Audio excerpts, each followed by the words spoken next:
साथियों, आज मुझे एक फोन आया और जैसे ही मैंने उस फोन को उठाया तो अंदर से एक रिकॉर्डेड आवाज आई और वो रिकॉर्डेड आवाज ये थी कि आपका मोबाइल नंबर आने वाले 30 मिनट के अंदर निष्क्रिय होने वाला है। यदि आप इस संदर्भ में ज्यादा जानकारी चाहते हैं और क्या करना है तो इसके लिए एक दबाएं। उसके बाद जो उनके प्रोसेस थे वो चलते रहे।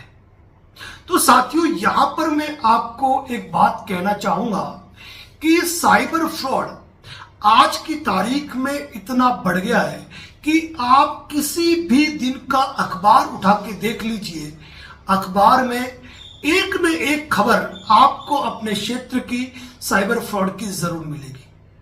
सेक्सटोर्शन के नाम पर हो, डिजिटल अरेस्ट के नाम पर हो, कस्टम के माल के नाम पर हो, एटीएम के नाम पर हो, या फिर किसी अन्य लॉटरी के नाम पर, या कोई भी एक बेनिफिशियल दिखाने वाला मैटर।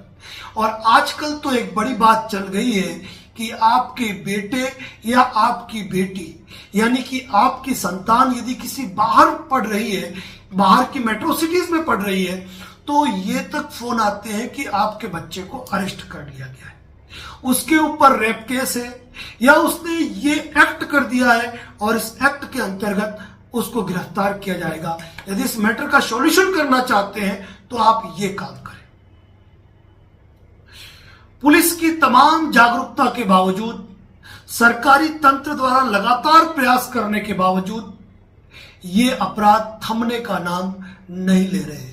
और सबसे बड़ा कारण इसमें इंसान के मन के अंदर का भय और लालच, ये दोनों ही चीज है जो उसे इस मामले के अंदर डुबा देती है। शेयर ट्रेडिंग के नाम पे कह लो, क्रिप्टो करेंसी के नाम पे कह लो, या किसी बेनिफिट को दिलाने के नाम पर कह लो, या फिर आपके किसी व्यक्ति के नाम पर कानूनी केस की बात को लेकर कह दो। किसी न किसी रूप से आपको साइबर फ्रॉड के अंदर खींचा जा रहा है, लेकिन एक आम व्यक्ति इन चीजों से बाहर नहीं निकल पा रहा है।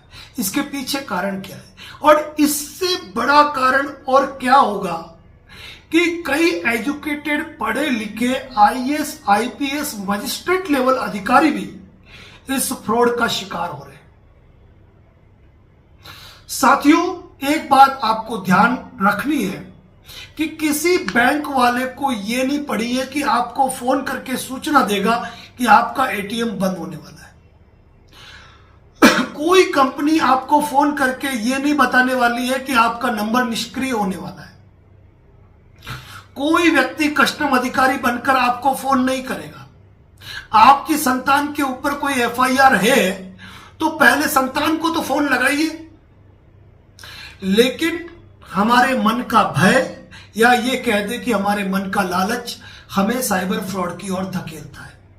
और जब हम किसी साइबर फ्रॉड के शिकार हो जाते हैं और हमको पूरी तरह एहसास हो जाता है कि हम धोखाधड़ी के शिकार हो चुके हैं, तो फिर हम क्या करते हैं? हम फोन करते हैं उस व्यक्ति को और रिक्वेस्ट करते हैं कि भाई हमारा पैसा लौटा दे। मैं गरीब इंसान हूं, मेरे पास इतना ही पैसा था, मेरे घर के बच्चों को मुझे स्कूल में एडमिशन दिलाना है, उनकी फीस जमा करानी है, मेरे परिवार वाले मेडिकल में है, मेडिकल इमरजेंसी में है। यानी कि कहने का मतलब हम हमारी जो और कमजोरियां है वह उनके सामने साझा करते हैं और रिक्वेस्ट करते हैं कि आप पैसा लौटा दीजिए।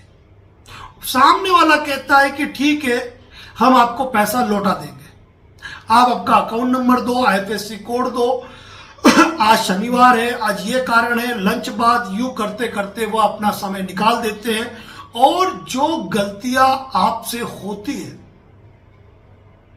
कि आप इंतजार करते हो सामने वाले पर भरोसा करके, और नतीजा ये होता है कि जिस व्यक्ति ने आपकी धनराशि को हड़पा है वह उस राशि को या तो निकाल देता है या दूसरे, तीसरे, चौथे, पांचवें, सातवें अकाउंट के अंदर ट्रांसफर कर देता है और हम हो जाते हैं खाली। यदि आपको एहसास हो गया है कि आपके साथ साइबर धोखाधड़ी हो गई है, फ्रॉड हो चुका है, तो आप तुरंत ही 1930 पर कंप्लेंट दर्ज कराएं। आप cybercrime.gov.in पर अपनी शिकायत दर्ज कराएं और उसकी कॉपी के साथ आप तुरंत संबंधित पुलिस स्टेशन जाएं।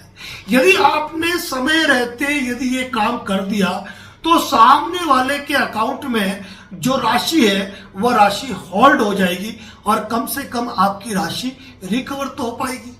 लेकिन हम विश्वास करते हैं उस व्यक्ति पे जिसने ऑलरेडी हमारे साथ चीट किया है, हमें धोखा दिया है, और हम उस धोखे के शिकार होने के बावजूद भी उससे इंसानियत की उम्मीद करते हैं और सोचते हैं कि वह पैसा हमें लौटा देगा। तो यह केवल और केवल खुद के साथ एक और धोखा करना है। जब भी आपको पूरी तरीके से इस बात का एहसास हो चुका है कि आपके साथ धोखाधड़ी हुई है, तो आप तुरंत 1930 नंबर पर कंप्लेंट करें, cybercrime.gov.in पे कंप्लेंट करें और इसके साथ नजदीकी पुलिस स्टेशन में शिकायत दर्ज कराएं। यदि अमाउंट नहीं विड्रॉल हुआ है, दूसरी जगह ट्रांसफर नहीं हुआ है, तो उस अमाउंट को होल्ड कर दिया जाएगा। यहां तक कि वो बिग अमाउंट यदि 1-2 अकाउंट में होल्ड हुआ है तो उस लेयर तक भी वो अमाउंट होल्ड हो जाएगा और आपकी राशि आज नहीं तो आपको कल मिल पाएगी। दूसरी बात साथियों, एक महत्वपूर्ण फ्रॉड होता है व्हाट्सएप कॉल। क्यों जरूरत है आपको अननोन व्हाट्सएप कॉल उठाने की? हम देखते हैं कि अननोन नंबर से व्हाट्सएप कॉल आया है, हम उठा लेते हैं, वीडियो कॉल उठा लेते हैं। क्यों जरूरत है वीडियो कॉल? यदि आपको उस व्यक्ति से बात करनी है और आपको लगता है कि आपका कोई क्लाइंट हो सकता है, तो आपको चाहिए कि आप उस फोन को काट करके उसी व्हाट्सएप से वॉइस कॉल कर दीजिए और बात कर लीजिए। क्योंकि व्हाट्सएप वीडियो कॉल के माध्यम से सेक्सटॉर्शन का गेम हो रहा है, डिजिटल अरेस्ट का खेल हो रहा है और अच्छे से अच्छे लोग इस प्रताड़नाओं के शिकार हो रहे हैं। जन जागरूकता के लिए जरूरी है इस वीडियो को शेयर किया जाए, प्रत्येक व्यक्ति इस वीडियो को देखे और आप भी समझ पाए कि अननोन नंबर से यदि कोई फोन आता है, व्हाट्सएप कॉल आता है, टेक्स्ट मैसेज आता है, कोई लिंक आता है, तो हमें उस पर कोई कार्रवाई नहीं करनी है, उस लिंक को क्लिक नहीं करना है, कॉल को उठाना नहीं उठाना, 1 दबाना 2 दबाना और व्हाट्सएप के वीडियो कॉल वॉइस कॉल को उठाना नहीं उठाना, ये अपनी समझदारी का विषय है। क्योंकि इसमें एक छोटी सी गलती आपका जीवन बर्बाद कर सकती है।